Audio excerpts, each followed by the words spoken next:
The Game of Life and How to Play It by Florence Scovel Shinn. Originally self-published in 1925. Read by Clarity Jane of MysticReads. MysticReads is dedicated to providing open source content and participating with public domain materials relating to universal truths for the purpose of encouraging self-awareness and empowerment. May you take this time to relax and consider the following words to aid in introspection and ideas. In this episode, I'll read Chapter 2, titled The Law of Prosperity. Yea, the Almighty shall be thy defense, and thou shalt have plenty of silver. One of the greatest messages given to the race through the scriptures is that God is man's supply and that man can release, through his spoken word, all that belongs to him by divine right. He must, however, have perfect faith in his spoken word. Isaiah said, "My word shall not return unto me void, but shall accomplish that whereunto it is sent." We know now that words and thoughts are a tremendous vibratory force, ever molding man's body and affairs. A woman came to me in great distress and said she was being sued on the 15th of the month for $3,000. She knew no way of getting the money and was in despair.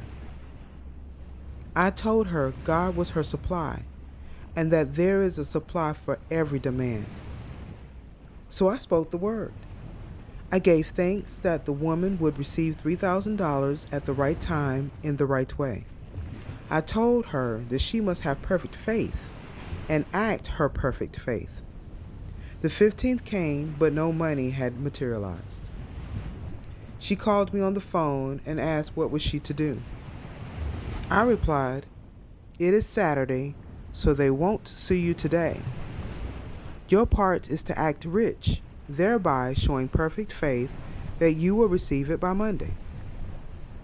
She asked me to lunch with her to keep up her courage.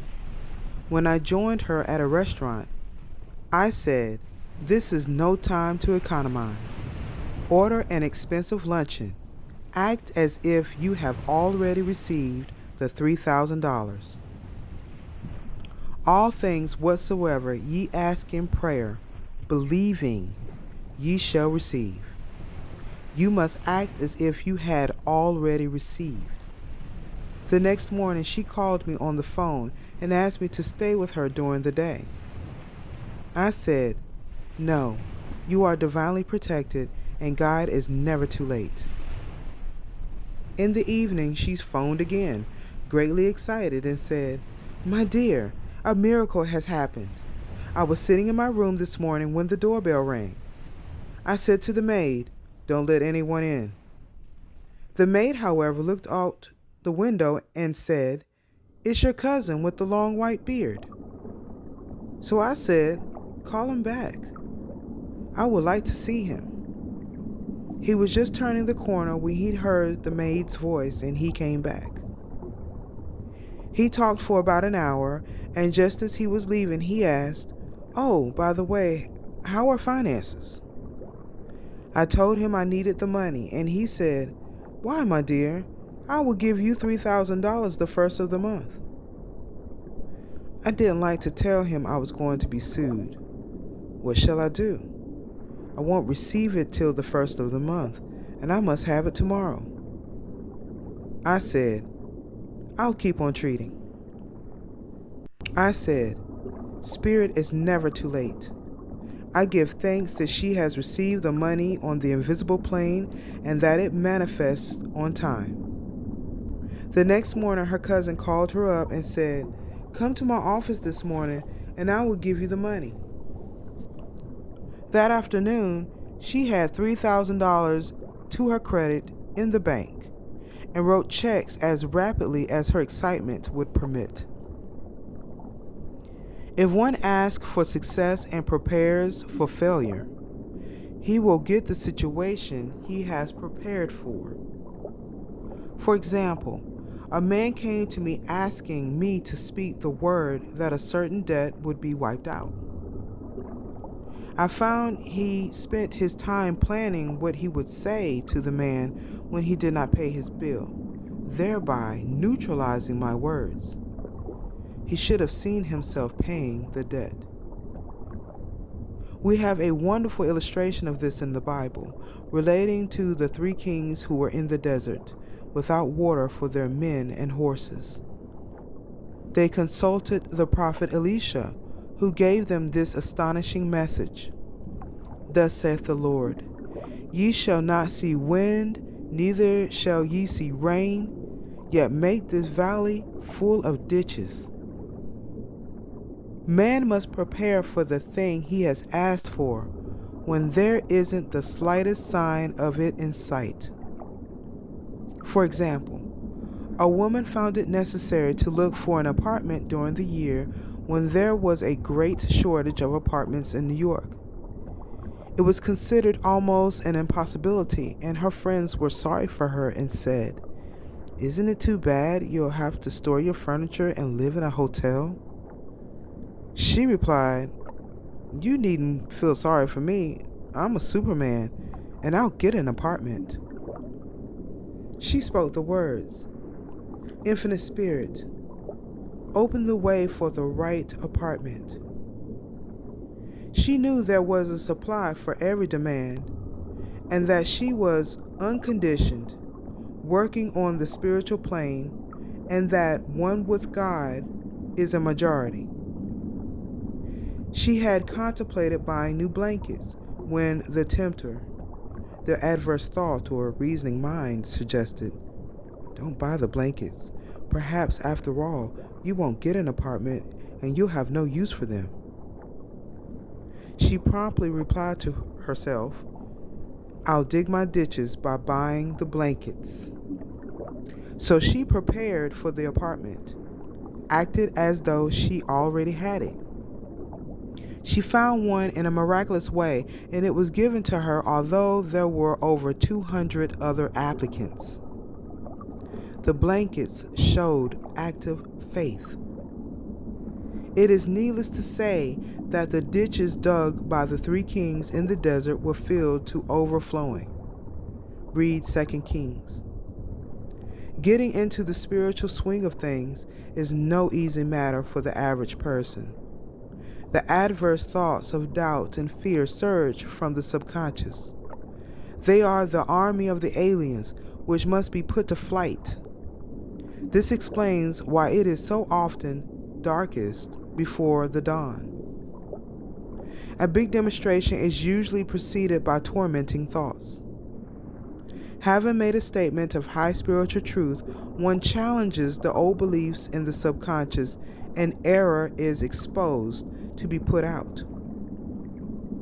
This is the time when one must make his affirmations of truth repeatedly, and rejoice and give thanks that he has already received.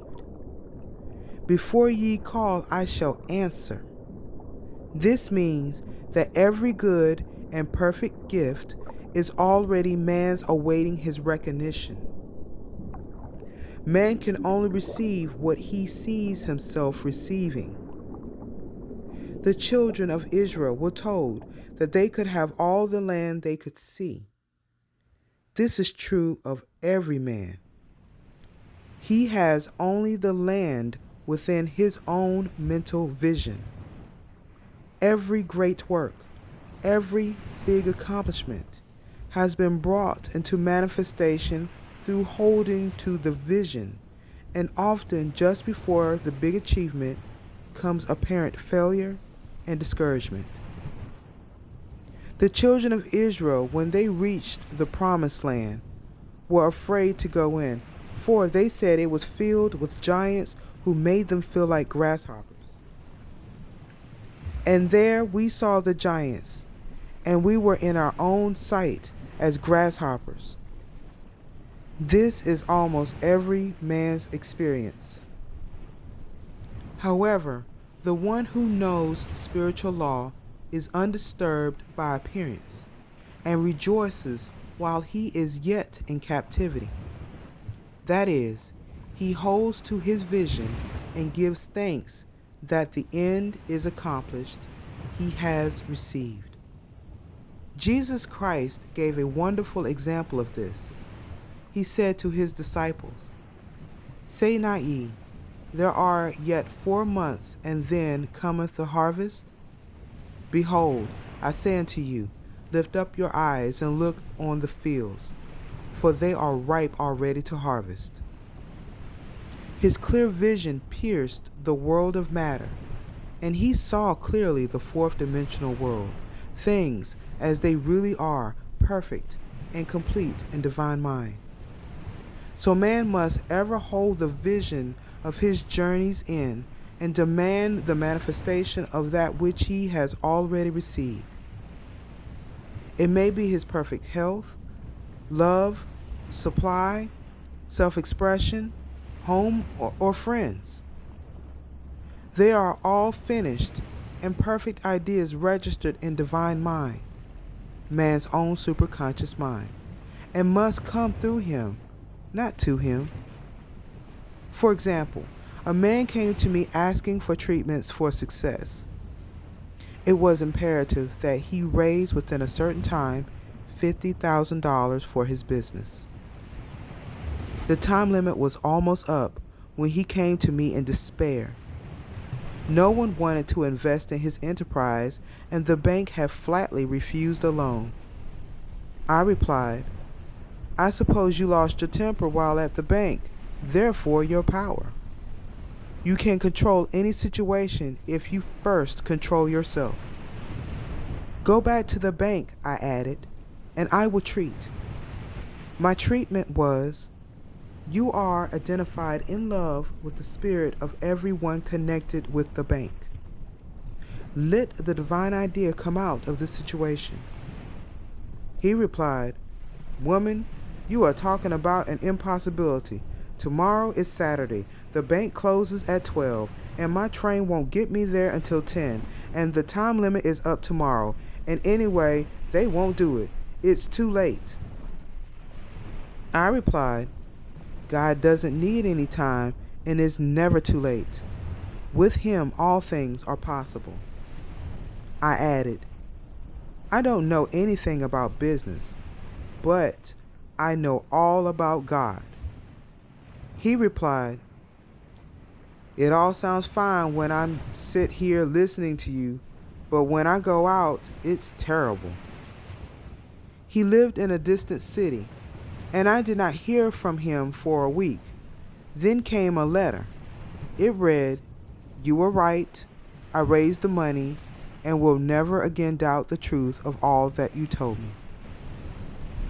I saw him a few weeks later, and I said, "What happened? You evidently had plenty of time after all." He replied, "My train was late, and I got there just 15 minutes to 12. I walked into the bank quietly and said, 'I have come for the loan.' And they gave it to me without a question.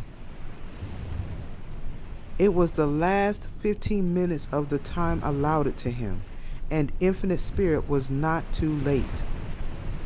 In this instance, the man could have never demonstrated alone. He needed someone to help him hold to the vision. This is what one man can do for another. Jesus Christ knew the truth of this when he said, "If 2 of you shall agree on earth as touching anything that they shall ask, it shall be done for them of my Father which is in heaven." One gets too close to his own affairs and becomes doubtful and fearful. The friend or healer sees clearly the success, health, or prosperity and never wavers because he is not too close to the situation. It is much easier to demonstrate for someone else than for one's self, so a person should not hesitate to ask for help if he feels himself wavering. A keen observer of life once said, "No man can fail if some one person sees him successful." Such is the power of the vision, and many a great man has owed his success to a wife or sister or a friend who believed in him and held without wavering to the perfect pattern.